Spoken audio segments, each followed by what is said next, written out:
Hello, 411 family. Hope you guys are doing good. I'm doing good. My name is Sizwe, and with me, as always, behind the scenes is Mr. Daryl Dyers. Hey, Daryl, how you doing? Hey, hello guys. Oh, awesome, awesome. And today we have a very, very special guest, a dear friend of mine who I've had the privilege to know for a long time. She loves worship. She is a worshiper. She writes songs, and she's played a huge part in my understanding of worship. And today we're welcoming Robyn Sturges. Hello, Robyn. Hello, everybody. Happy to be here. Hey, awesome, awesome. Glad that you could be with us. Guys, today we are chatting worship, we're chatting songs and what that means for us today. And we'll be hitting some deep topics, talking about the culture of worship today, writing songs. So stay tuned, guys. Let's jump into it.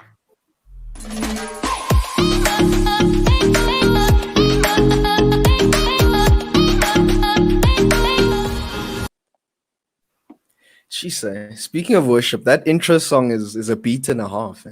It's really good. Banger. Absolute Young banger. and free. Eh? Sheesh.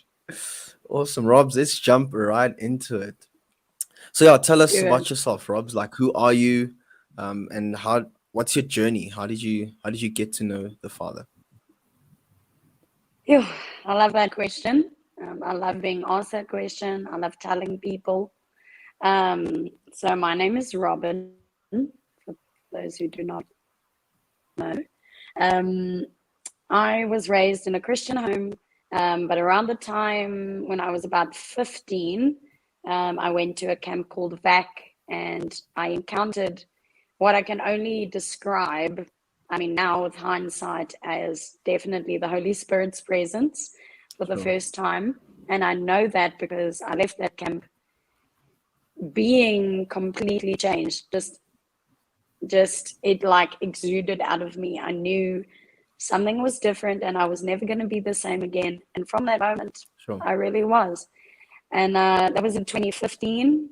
I got baptized shortly after that, gave my Sure. life to Christ wholeheartedly. Yeah, and since then, I guess if I could describe myself as a person, I'm just somebody that is imperfect, but is loving Jesus and just wanting to expose everybody I know to who he is, just through my life, through my testimony, through my words and my actions. Yeah. So that's me. Sure, Robs. It's an incredible story. And what role did worship play in your faith journey? Sure. I often think to myself, where would I be if I wasn't, or if I wasn't given the role of worship leader from the age, kind of where when I started. And Chris DeCastro, and a lot of you guys will know him. He was the one that empowered me from the beginning to step up and worship, Mm, and it played a huge role in my faith journey because the fact that I was given that incredible honor of leading worship meant that I had to be sure that I was in a good place with Jesus myself. So it allowed me sure. to, so it allowed me to really see myself as, okay, I may be young, but I'm guiding people, I'm shepherding people into a place of worship. So what does that mean for me personally? So it definitely played a huge role in, I would say, just my walk with God, where I am now. And I don't just mean the musical sense, and I think we'll get to that later, but just the sense of um, me making sure that I'm in a good space with Jesus before I'm Sure. leading others. So Sure. yeah. And like clearly like worship played an important role in your life and in your faith journey. And so like what does that mean for us today? And like what if, like you said, I'm not musical? What if I don't know how to Yeah. sing or play guitar, or I can't keep a rhythm? Like, worship still important for us today? And if so, what about the person who's not musical? Wow. I think if we can think back to those days in church where we hear that one go in the back. That one old lady. I mean, vocal pops, just just They there. like going, yeah, they there. And she's singing her heart out, and she doesn't Yeah. give a hoot who is around. And Yeah. I've heard some tone deaf people in the congregation. Let me just say, Mm. belting out "Raise a Hallelujah." I was But thinking that song it's actually. it's quite a beautiful thing when you think about the fact that God does not want you to come sounding like the next Sure. Jesus Culture or Bethel. And Sure. it's such a relief knowing that you don't need to be musical to worship, because the definition of Mm. worship is so much greater than music. Um, and I think we'll get deeper into that. But worship is really, or at least in the musical sense, is just dipping your toes into, I feel like, the Father's heart for Sure. greater worship. And what's cool is, you read in the Bible, the hills and the rocks cry out. I mean, if literal hills and rocks can sing in worship, then surely Jack with the bad vocal cords definitely Yeah. can. So all Yeah. of us can take part, not one person Yeah. excluded from that, which is awesome. Sure. So there's hope for you, Jack. Whoever you are, there's hope for you. No offense to any Jacks out there. Yeah, but I think seeing as though that we're there, like, is worship only about the 30 minutes that we have on a Sunday? Like, is that where it starts and ends? If not, like, where, like, and how do we navigate that? Yeah. Man, when I started off in my worship journey, I would say I definitely saw it that way for a long time. And I Sure. think maybe that's what made me feel, I guess, justified in my faith was, oh, but I can sing and I can lead people in worship, and Yeah. look at me. And you Yeah. realize as you journey down the road that actually, no, it's so much more than that. And we were Yeah. created, musical or not, we were created and designed for worship. Sure. From the moment that we exit the womb, there is this deep intrinsic desire in us to worship something. And I think somewhere along the way, I think that's where sin can corrupt us, is we think, okay, well, maybe if I worship money, or maybe if I worship Mm. fame, maybe if I worship Sure. sex or attention or whatever it may be.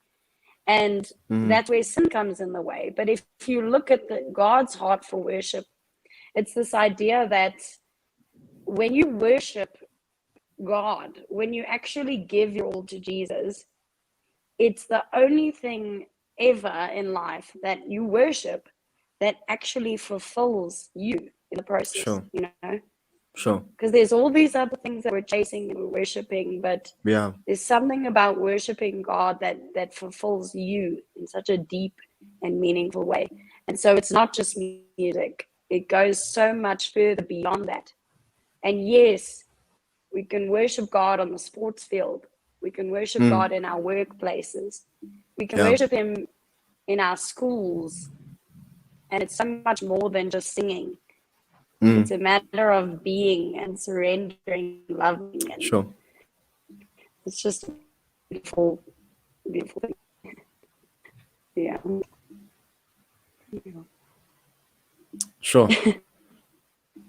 I think that's very true, and it definitely does go beyond that Sunday and into like our everyday lifestyle. Um, but there's also like struggles that as worship leaders, and as somebody who's also had the opportunity to lead worship, there's some struggles. And earlier you mentioned, and I'm sure you'll mention more, but earlier you mentioned just there's no like that idea or the pressure to be like one of these big churches that we see, and we see how they worship. Um, I don't know if did we lose Rob's? I think we just lost her temporarily. Oh, no worries. But maybe while she's dialing back up, says I think what you're asking, just to roll back just a little bit, Mm, mm, you asked Robs, is it that 30 minutes on the stage, or is it mm-hmm. more than that? Yeah, And I think what she was talking about and referring to was more a lifestyle of worship.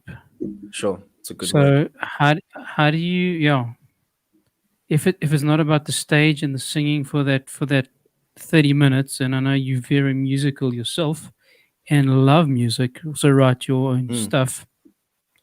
Um, but how do you cultivate with your gifting to not exclusively be about that 20 30 minutes? How's it, Robs? I know you're back here now. But I was just asking about, you spoke about this lifestyle. It's not 30 minutes on the stage, but it's about cultivating a lifestyle of worship. So before you get on to the actual leading of worship, sis, just Mm. any how do you do that practically? Yeah. That's Yeah, not just sure. 30 minutes on a Sunday. Go, sis, you first. Yeah, sure.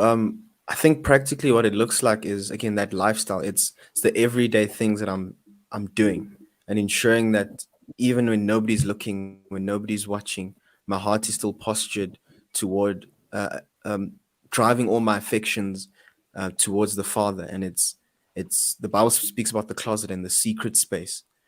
And for me, that's really where even before, and it helps me make sure that like the stage doesn't get in the way, or it doesn't Yeah. become performance, it stays worship.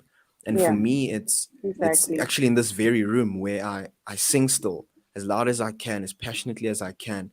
But even more than just singing, it's how I treat my younger sister, it's how I treat my older sister, it's how I Exactly. address and treat my parents. And it's how I treat people and love those around me. And worship is expressed in the way I do my work. Worship is expressed in the way I serve other ministries other than worship, because I'm not exclusively called to worship in the sense of singing, but worship is in serving Yep. others. Am I willing to give coffee? Am I willing to share all these things um, with people? And so Yep. again, it's that secret space when nobody's looking, when nobody's watching, but it's also in the day Yep. to day things, my relationship with people. So for me, that's how practically it outworks itself. Man, really, really cool answer. And I do have a follow on, but maybe, Robs, you want to have a shot at that question? Mm. Yeah. I just wanted to elaborate somewhat, just about that secret space. Um, I think when you grow up in a church environment, or when you start to become more comfortable within the church, you can start to see worship as a very limited thing. Um, Yeah, a musical thing, and that's kind of how you see it. And it's something that you really have to challenge, because I think yeah, that if you only see it as that, it defines your whole faith journey. If you're not yeah. worshiping outside of that. And I think that's why COVID, it had so many downsides, and it was such a difficult time for so many people. But if there's one thing it taught us, especially it taught us that closet worship in that good looking whoever isn't going to be there, because you've got to be at home. So you're not going to church to see good looking Sandra, or you're not going to church because okay, well, I'm going to be singing in front of a bunch of people today.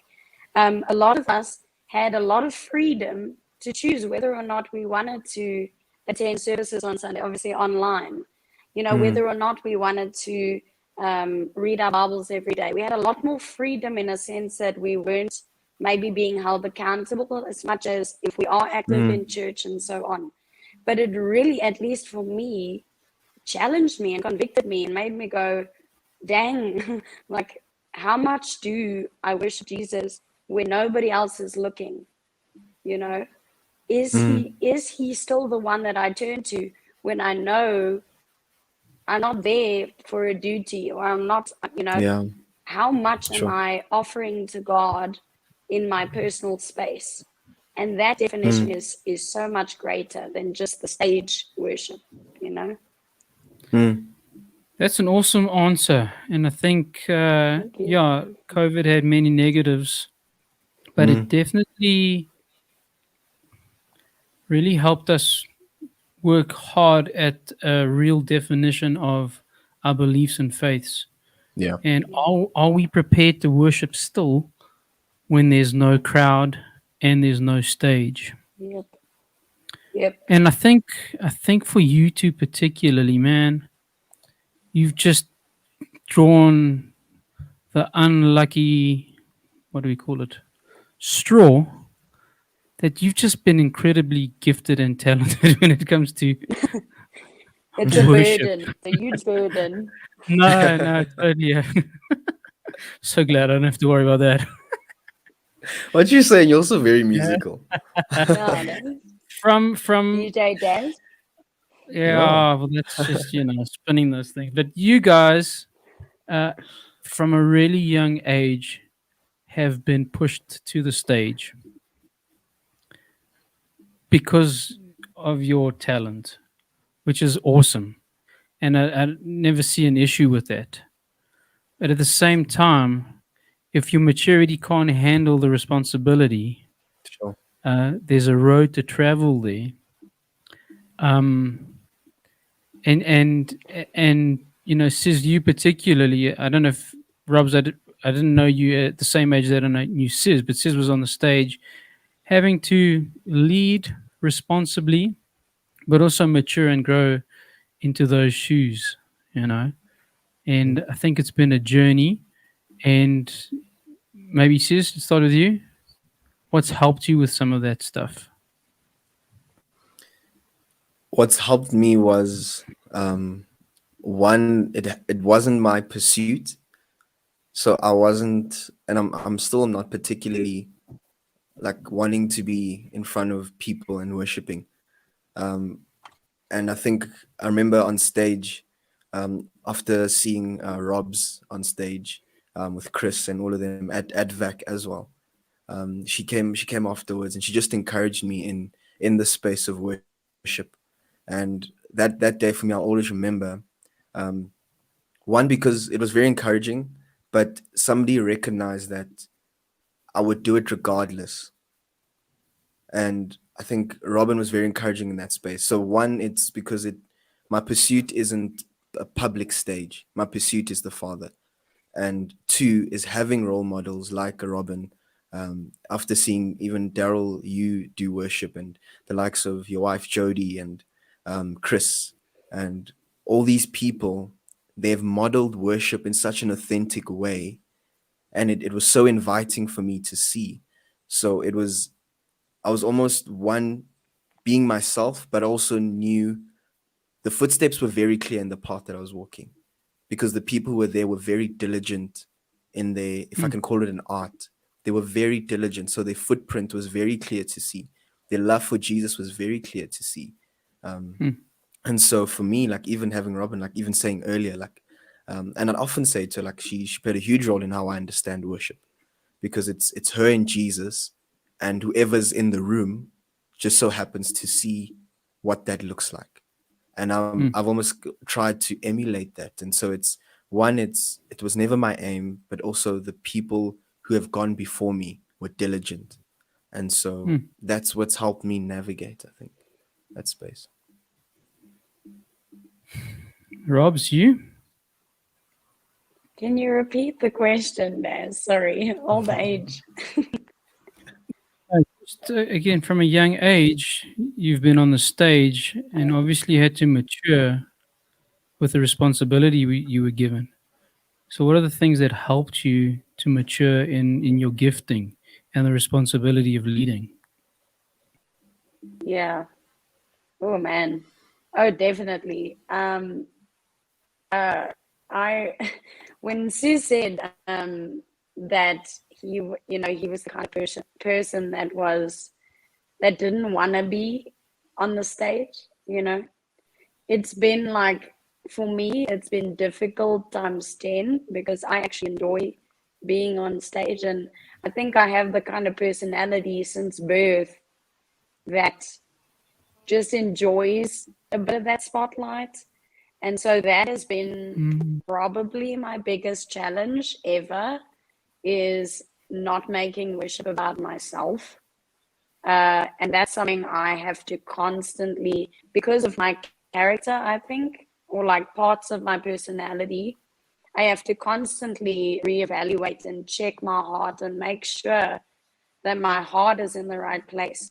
Because the enemy knows that my tendency is to go, okay, well, this is about me, and this is the Robyn show. And I have to constantly, before worship and after worship, ask myself,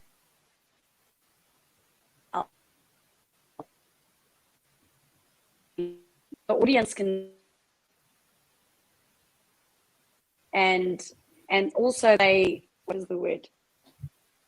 You know, if you're shepherding people into worship, you do not want to be in a space where it's about you, because then it just goes wrong all around.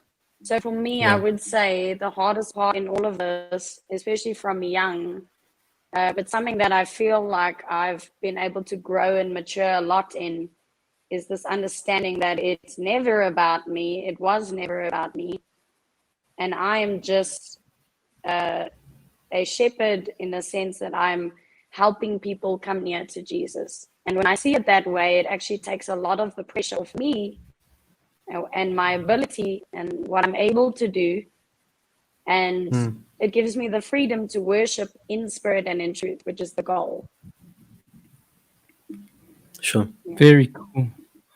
It's really cool that it's different struggles where, you know, you were craving the stage and says you were anti the stage, and still your gifting and ability dictated that you serve God in this way, and you're both stepping up to do it. I see Rob's is, so we're in the middle of a storm here in Joburg, so that's Yeah. probably the intermittent signal and reception that we're dealing with. So Rob's is back here now, and so we do apologize to those who are watching and the intermittent Wi-Fi. I'm back. Sorry about that. We missed No you there. worries. Sure. This is onto the leading. You started taking us down a road there in terms of leading of worship. Yeah. I think as you spoke about the stage, and one of the things that we get to do is lead people in worship. And Rob's, earlier you mentioned, like I was saying, it's like some of those bigger churches who do worship incredibly well, and one that can easily become a struggle for some leading worship in a local church. So maybe like in the middle of all these other struggles, and maybe you can even share as a worship leader, both personal and maybe while working with other people, maybe kick us off with that struggle of the pressure, or sometimes feeling like that's the standard that we need to follow, and then realizing where we actually are. Have you experienced something like that? And if so, how do we deal with it?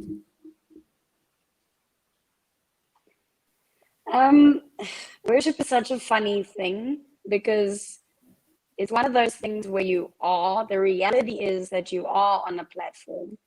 You do have many eyes on you. So you can't remove that fact. But then it's also really freeing to know that it's not about you, like I said earlier. And so when it comes to that comparison, you know, listening to Stephanie Gretzinger, listening to Bethel, listening to these mega churches just lead these worship sets that are not just vocally good, but you can see that the spirit is there. I mean, that's the hard one when it comes to the comparison, is seeing how much the spirit moves and being like, man, I want that, you know. But I think there's also so much grace and so much freedom that the Holy Spirit wants to give us, in a sense that, you know, I cannot worship the way you worship, sis. And you cannot worship the way, I don't know, I'm trying to think of like a, you know, some worship. Big worship leader. Exactly. And what's such a relief to know is that, and what's amazing to know is that God literally created a unique form of worship that can only come from me, that can only come from you, that can only come from each and every single person on the face of this earth, that is so unique to their character, to who they are. And so while some people will worship with their hands probably to their sides and sing maybe quite softly, that is so good if that's in their nature, because they're literally Mm. just being in God's image For and how sure. they made them.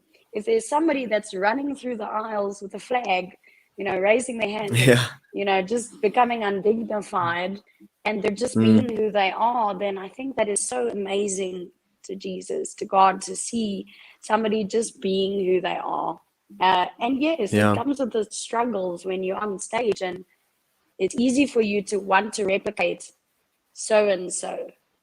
But I Mm. think when you start to release, when you start to meet with Jesus in that way, where your personality meets with his Holy Spirit, it's like, it's so authentic and so good and so real, you know? Sure. Sure. Yeah. And I definitely agree. Like there's, especially with a lot of like social media, it's very tempting to play this comparison game Yeah. and feel like they're a better worship leader because, and it's also like understanding that a lot of the time maybe it's not the full picture. Like sometimes we're getting like snippets of the very like high moments, and then we like none of our time looks like that. Yeah. And we often like compare in that way.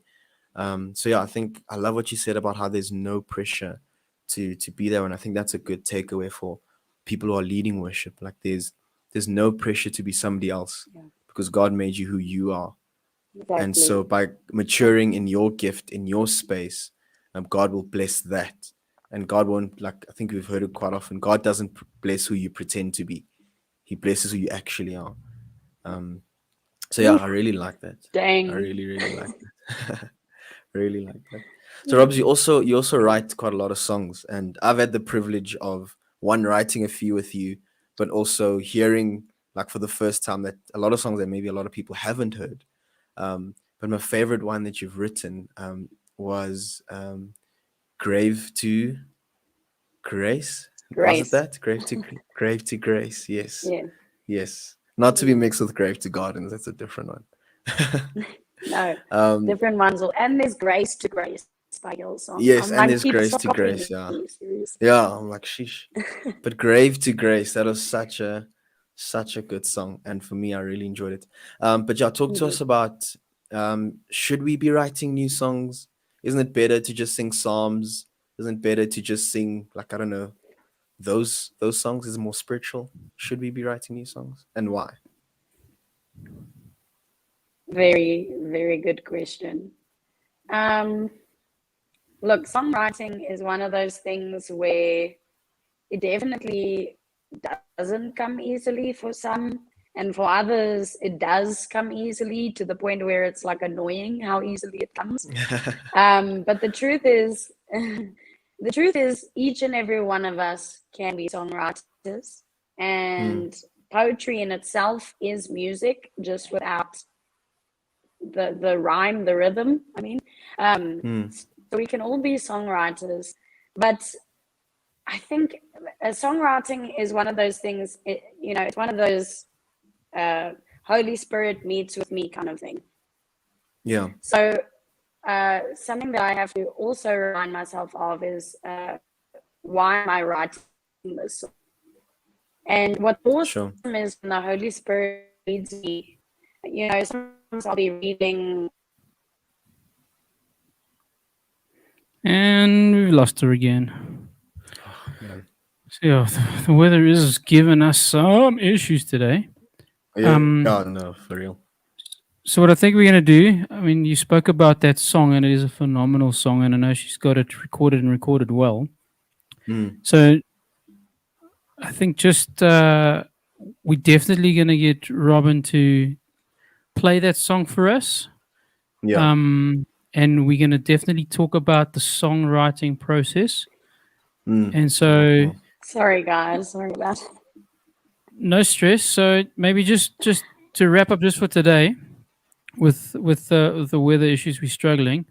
Maybe just says just your question again, and then I said we're gonna have you on again, and you're gonna Okay. play those songs for us definitely, mm, and we can talk Awesome. about what was behind the scenes there in the writing process, because I think yeah. people are keen to explore songwriting Mm, and worship especially.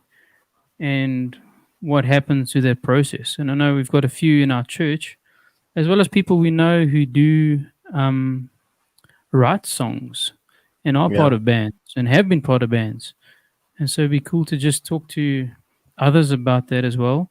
And for those who are keen, to teach them and tell them your processes. And Mm. so, Rob's, what was the question there, Sis? Um, what are some of no, sorry. Should we be writing new songs? And why is it important that we keep writing songs? Okay, hopefully I don't hop out again. Apologies for that. Stay with us. I I do believe, and basically what I was getting to is, as a Christian, right? We want Mm. to live in the Word. We don't just want to read the Word. We want every part of our lives to reflect the Word, because the Word is the foundation of our faith, right? So I do Mm. believe referring to the Word and writing songs that are so backed up by the Word is so Yeah. vital, because it Mm. is very easy to write a song that feels good, that rhymes amazingly, but maybe that isn't entirely, and we've seen those come out. We've seen those, Yeah. from time to time. But there's something so special about, like I said, pairing your personality, who you are, with the Mm. word, and bringing it to life and using music, and especially when it's spirit led. So, like Grave to Grace was a song where the chorus, especially, I was just playing on my guitar, and those were the words that literally just came out of my mouth. Sure. And at that point, I had basically tears streaming down my face, and my roommate walked in and she was like, "Are you good?" And I knew that was Sure. just a spirit filled moment. Sure. And so, if we can turn to the word, even in our songwriting, no, it doesn't have to be Psalm 119 word for word, but there is so much Mm. inspiration to be found in the Bible and Sure. in the Holy Spirit, you Yeah. know? Yeah. Yeah. Sure. Robs, thank you so much for just your honesty and making yourself available. Like you've gifted us with time, which is something we will never get back. So we really do appreciate your time, and Thank just you, your guys. journey This with is us. great. Yeah, man, good to have you. And so, guys, you've heard it. Let's keep growing. Let's keep asking these questions, because we only learn if we ask. Yeah. So yeah, that's why I love this space. That's why I love this podcast space, this YouTube space. It allows us to ask questions, allows us to grow. There will be a part two, because there's just so much more to talk about, and there's so much more detail that I feel like, knowing you, Robs, the detail is important because it builds onto each other, and it formed this amazing person that you are. So I want to take time in going into those. So yeah, guys, we'll keep you in the loop, but do stay tuned for a lot more. There's a lot more amazing guests coming, and yeah, Robs, thank you. Thank you guys Thank so you, much. This was guys. awesome. Cool. We'll chat to you Thanks, Daryl. soon. Cheers. Awesome, guys.